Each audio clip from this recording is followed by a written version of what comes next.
මතු බුදුවෙන මෛත්‍රී බුදුරජාණන් වහන්සේගේ බුද්ධ ශාසනය දෑග සව්වන් බවට පත්වෙලා අග්‍රශ්‍රාවක තනතුරු ලබන මහා පින්වන්ත උත්තමය.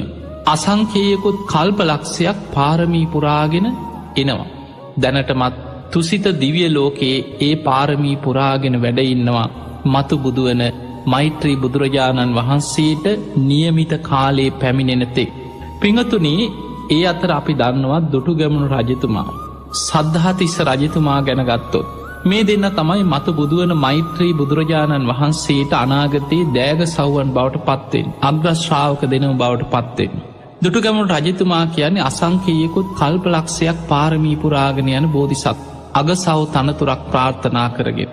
අනාගතයේ මෛත්‍රී බුදුරජාණන් වහන්සේ බුදුවෙන කල දකුණත් සව් පදවිය ලබන්නේ මේ දුටුගැමුණු රජතුමා නමින් රජකං කරලා මේ ලංකා භූමිය තුළ ගෞතම බුද්ධ ශාසනයට මහා සෑයවල් ඒ වගේම රට එක්සේ සත් කරලා මේ බුද්ධ ශාසනයට ලොවා මහපායි මිරිස වැටිය ඒ වගේම රුවන්වැලි මහා සෑ ආදී මහා සෑයවල් නිර්මාණය කරලා ශාසනයේ බබලවලා පාරමී පුරාගෙන ගිය මේ මහා පින්වන්ත කෙනා.